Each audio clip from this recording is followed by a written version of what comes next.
Hello everybody, I'm Bill Rabinowitz along with Joey Kaufman. We're here at Ohio Stadium after Ohio State's 49-14 win over Marshall. That wraps up the non-conference part of the schedule. So Ohio State begins Big Ten play next week against Michigan State. We knew this was going to be just another tune-up. That's what it was. Marshall tested Ohio State a little more than Akron and Western Michigan did. They scored touchdowns on the first and last drives of the first half. But Ohio State's explosive offense just overwhelmed them. It's amazing. Ohio State had the ball just a little over 8 minutes in the first half and scored 28 points. Yeah, so many of Ohio State's touchdowns came off the big ones. Screenplay. I mean, the first one where Emeka Egbuka takes it 68 yards for a touchdown. Will Howard threw that pass behind the line of scrimmage. Emeka Egbuka did the rest of the work. He had a touchdown to Jeremiah Smith that was around 50 or so. 50 yards. That was just a slam. And then obviously you had the pitch out of Travion for 40 yards. I mean, Ohio State has great athletes. And when you get them the ball in space, they're going to do electric things, especially on offense. When everybody talked about how talented this roster was, a big part of it was the playmakers, the receivers, the running backs. I mean, it was that's where they make their hay. I think the star of stars today was Quinshon Judkins. He had an 86-yard touchdown run, which I think is tied for third longest in Ohio State history. And he had another run where he just, I forget how long it was, maybe 17 yards in the third quarter, where he just plowed guys. I mean, it should have been about a 3-yard gain. And he just bounced off guys, plowed guys, and it just, boy, he's good. And I thought Travion Henderson, he had a 40-yard touchdown. A spectacular run. I mean, Joey, we talked about it in the press box. When was the last time Ohio State had a duo like this, if they ever have? In my lifetime, they never have. Unless I'm forgetting somebody.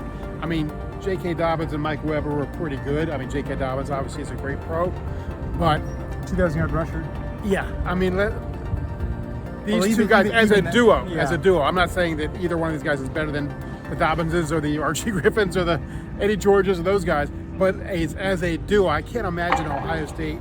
I don't remember Ohio State having anybody even remotely like these two guys. Yeah, and they complement each other really well in terms of the skill sets that they provide. I mean, Travion gets so many of his yards outside the hash marks. The ability that Ohio State has to get him the ball in the perimeter and the way he can cut there and find space and get outside. That's where he could be a special back. And Quinshon is such a tough runner between the tackles. He just runs hard. And even this game, Travion only had 6 carries. It wasn't like he had to carry the load a ton. It keeps him healthy. But I think that's important because it means he's not having to run the ball 15 times. So when he does get the ball, he pops. And I think that's the case for both of them. Neither of them's running 15, 20 times a game, but the fact that their workload is managed, they're able to run hard. And it's interesting because sometimes you talk about backs, maybe you want them to have a lot of carries. They get into rhythm that way. In this case, it seems to be doing the opposite, in fact, where it keeps them fresh. Right. I think Emeka's touchdown, Emeka Egbuka's touchdown was the second play of the drive. Quinshon's was the only play of the drive. And the Jeremiah Smith touchdown catch was the only play of the drive. So they had 3 drives of 1 or 2 plays. Donovan Jackson came back for the offensive line. He played left guard and made a difference. I mean, you could tell. The offensive line was firing off the ball, really dominated. It was a very impressive performance on offense. On defense, it was a little bit shakier. I mean, they gave up the 2 long drives at the beginning and the end of the first half. No huge plays. I mean, Caden Curry had a targeting ejection.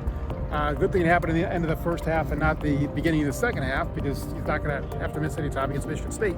But the defense was not at its, didn't create any turnovers. It had 1 sack. That was Caden Curry, also had a sack. There was a play that people will probably forget about where Marshall had a 4th and 1 and they went for it in their own territory and the quarterback slipped. Now, I don't think he would have gotten it because the Ohio State player was there, but if he gets that first down, we might have a little bit of a game. But that didn't happen. Ohio State, scored right away. And it's got to be demoralizing for an opponent to work so hard to score, and then Ohio State does that. You're right. They were not special on defense in this game by any means. Marshall was 7 of 18 on 3rd down, and that seemed to be where maybe 6 for 11 at one point. Yeah, that seemed to be where Ohio State had its most trouble. Was getting out the field in those situations, and when you play an air raid team, they're going to get rid of the ball quick. They're going to have a quick trigger, and Ohio State, I think, also missed Tyleik Williams. Certainly there were some times where it felt like Marshall was able to take advantage of his absence in the interior, where there were some openings. They drew up a couple of plays for Stone Earl, who was able to keep it and run for some yards early on.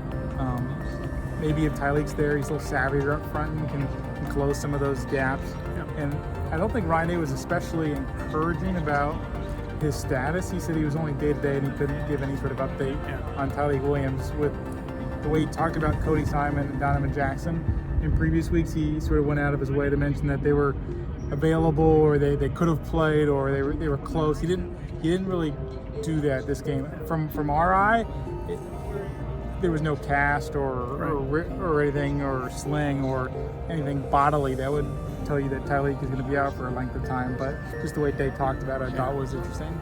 The other phase of the game, Ohio State's probably not going to talk about much. Special teams. It was interesting. Jaden Ballard, who kind of botched a kickoff return against Western Michigan, had that job taken away from him.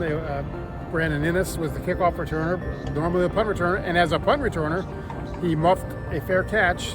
Marshall recovered it. Fortunately for Ohio State, it was nullified by a Marshall, I think, illegal motion penalty or illegal formation penalty. So Ohio State kept the ball, but that could have been disastrous. 14-7 at that point. Marshall would have gotten the ball inside the red zone. Get a little bit of an interesting game if that isn't reversed. And then, even more glaring, poor Jaden Fielding kicked 3 straight kickoffs, hooked them out of bounds. I mean, that's never seen it. They moved Austin Snyder to handle kickoffs in the second half. It was unusual because it was given every time. It was giving Marshall 10 extra yards. And it scored on one of Ryan those. Day wasn't happy with it after he's called it ridiculous. And Yeah. He didn't know immediately if it was maybe a hip issue, because each time Fielding kicked the ball out of bounds, it was fine to the left side. Well, it always does. You're never gonna kick it to the right. Well, you could direct it. Well, I guess it's fair.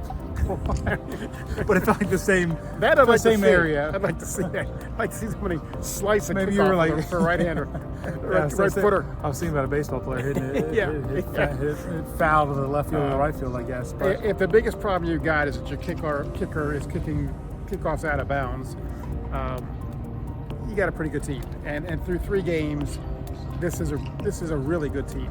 Will Howard looked very comfortable. Even the interception didn't faze him at all. He threw a deep ball to Jeremiah Smith. The Marshall defender made a terrific play, kind of wrested the ball from Jeremiah. At least was in better position for it. But he said, "No, I do the same thing. I take my chances with Jeremiah." And so he looks comfortable. He gives you a running dimension. He had a quarterback sneak for a touchdown. He had another run. Out of the T formation. They had like 16 tight ends on the field. Old timers will. Yeah, it was right out of Woody. Woody's up smiling down on the horseshoe tonight after watching that play.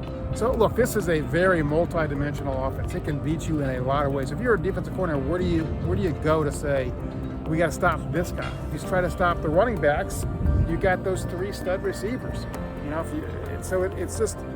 it's just an impossible quandary for a defensive coordinator. It just about covers it from Ohio State's 49-14 win over Marshall. They'll be 3-0 heading into Big Ten Conference play next week, Michigan State. Thanks for watching.